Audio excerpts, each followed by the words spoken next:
Ребята, сегодня должна быть такая решающая ночь. У нас война, и мы дома. Мы остались, мы никуда не уехали. Очень так, знаете, все морально сложно.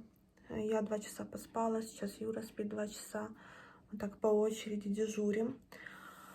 Я стараюсь не нервничать, так как я в положении. У меня сегодня просто очень активный ребеночек и не может себе места найти в утробе. Я надеюсь, что все будет хорошо с ним. Мои нервы не повлияют особо. Вот. И, конечно же, держу кулачки и пальчики за всех, чтобы не было жертв. Сегодня рано утром мы проснулись от взрывов. Мы живем на Троещине, и как раз были слышны такие яркие взрывы. Это ужасный звук. Очень страшно. Начали звонить знакомые, начали звонить родственники. И, конечно же, я, не то что в панике была, просто такое ощущение, что это все во сне. Вот реально, все во сне. На протяжении сегодня были периодичные взрывы, Гостомель, Бровары. Это все было слышно. Также воздушная техника, ужасные звуки войны. Даже, знаете, какой-то такой запах стоит в воздухе, пороха, что ли, не могу вам просто передать. И сейчас у нас уже 2:30 ночи. Новости читаю, конечно же, смотрю, чтобы быть в курсе. Мы остались дома, никуда решили не ехать. Выехать с Киева очень сложно. Большие пробки были. Конечно, те, кто раньше выехал, может, я не знаю, с первыми звуками, как-то умудрился выехать. Нам ехать некуда. Поэтому мы решили остаться именно дома. Я покажу вам, как мы тут оборудовали немножко в ванной комнате. Вот у нас есть такая глубокая комната отдельная. У нас двухкомнатная квартира, там более-менее толще стены. Вот, и надеюсь, что там тоже будет более-менее безопаснее. Плюс там еще балкон. Есть как раз такая, знаете, подушка. И сейчас вот жду, Юра немножко поспит, буду его будить. Буду будить, если я что-то услышу, потому что ждут наступления все на Киев. Как раз сейчас 2 часа 33 минуты. Вот, и все ждут наступления именно в 3-4 часа утра. Мы набрали бутли обычной воды, также набрали питьевой воды, ходили именно покупали воду с-под фильтров. Фильтра дома у нас нет. Мы, конечно, не ожидали такого прям, знаете, серьезного всего и не особо подготовились. По крайней мере, фильтр для воды мы не купили. Вот наша ванна. Ванная. Здесь на полу мы расстелили матрас. Также будут еще одеяло, еще подушки. Я сняла зеркало.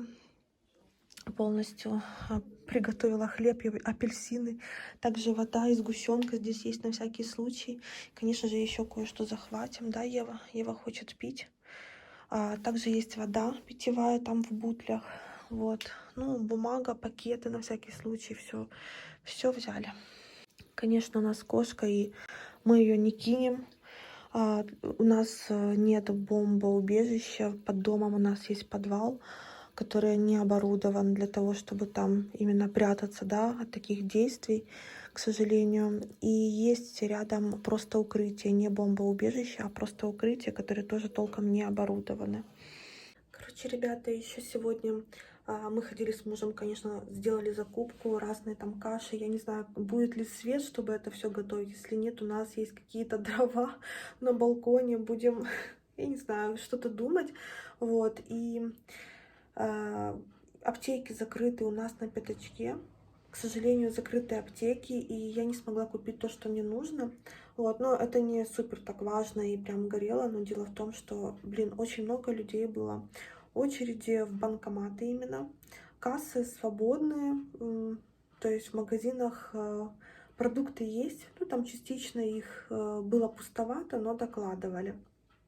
Мы купили, конечно, хлеб, такое, знаете, мука, яйца, такие стратегические продукты, пшенная каша, вот, масло, и, так, чтобы продержаться какое-то ближайшее время. Сейчас уже 2 часа 55 минут. Пока тихо. Вообще душа болит за все. Вообще за любой город. И, ну, очень неспокойно, на самом деле, очень неспокойно. Я стараюсь абстрагироваться немножко, но не получается, потому что хочется быть в курсе дела, чтобы не провтыкать какие-то важные моменты. Но в то же время мне морально сложно и физически тоже сложно. Успокоительные никакие не пью. Я не знаю, как-то не хочу навредить больше ребенку. Вот, поэтому я просто стараюсь в себе это вот все погасить. И тю-тю-тьфу, более-менее хоть поспала немножко. Вы знаете, поспала 2 часа, как за 8. И до этого дня я 2 ночи просыпалась каждый час. То есть я тупо спала и просыпалась каждый час, как будто, знаете, вот как чуйка была какая-то. Вот. Никак не может успокоиться. То здесь головка вылезет, то здесь селезёбка, не знаю. Фух. Ну, потихоньку переживем как-то. Да, малыш? Я уже почти собрала сумки в роддом. Вот. Ну, конечно, если куда-то бежать, то, ну, какой-то, я не знаю, подвал. Я их с собой брать не буду, еще совсем рано. Но факт в том, что вот они стоят. И плюс к тому же мы еще окна заклеили звездочкой, снежинкой, знаете, скотчем для того, чтобы от волны, от удара стекло не разлетелось. Это очень полезно в таких ситуациях, поэтому возьмите на заметку. Первые звуки я услышала сейчас. Так, будем потихоньку собираться, в ванную переходить. Далеко еще пока. Ровно 3 часа 8 минут. Видимо, они заправились, отдохнули. И сейчас начинают.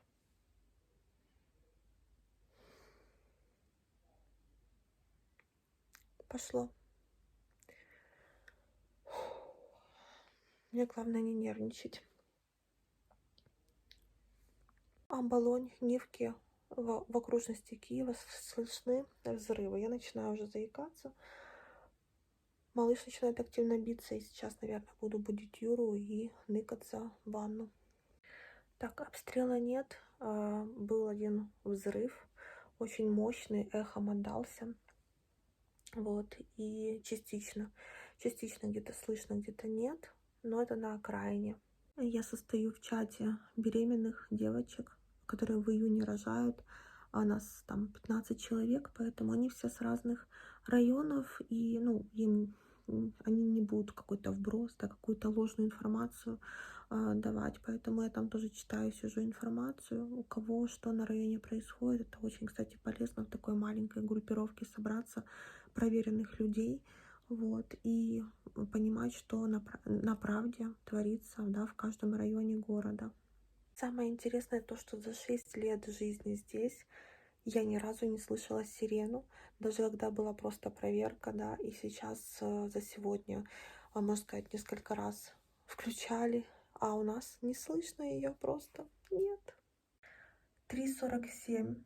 Я выгляжу, конечно, вообще просто замечательно, особенно сейчас. 3:47. Все тихо у нас. Был только один этот вот взрыв, и все. Я кинулась искать, конечно же, успокоительное, какое-то валерьяновую какую-то, и я не могу найти, потому что у меня ничего нет. Я сегодня должна была забрать заказ, так чтобы вы понимали, я заказала уже на будущее хорошую такую большую аптечку на нормальную сумму, и даже аптечку для ребеночка собрала уже на будущее. И я сегодня пошла в аптеку забрать заказ, а аптека закрыта. И я не смогла этого сделать. Было всего лишь 2 аптеки открыты, и там была такая очередь. И я знаю, что то, что мне нужно было, это магний, биоэлектро не было в тех аптеках. Вот. И плюс еще, ну, весь этот сбор, тоже, который я уже бронь оформила. Прикол в том, что аптеки закрыты, а магазинчики алкогольные были открыты вовсю. Покупай, что хочешь, успокаивай нервы. Я в шоке. А я просто, почему у меня дома нет? Потому что я не пью такое, я не пью таблетки, антибиотики, лекарства. У меня всегда есть дома парацетамол, ибупрофен, там, салпадеин, но я не увлекаюсь лекарствами. Если что болит, но считаю, знаете, чтобы немножко подождать, пройдет само, чем пить. Засорять свой организм, можно так сказать. Вот, поэтому нема. Есть чай с ромашкой. Сейчас как раз делаю чай с ромашкой. Я Юру не стала будить, потому что пусть поспит, пусть он лучше потом дежурит, а я посплю уже с утра до обеда. Ребята, пока я на стреме, я буду загружать видео. Просто хоть как-то я вышла на связь к вам. Большое спасибо, я вижу, вы пишете мне в Инстаграме. Спасибо за то, что вы морально с нами, нас поддерживаете очень сильно. Я всех крепко обнимаю. И попозже я постараюсь выйти на связь обязательно. Всем желаю мира и добра.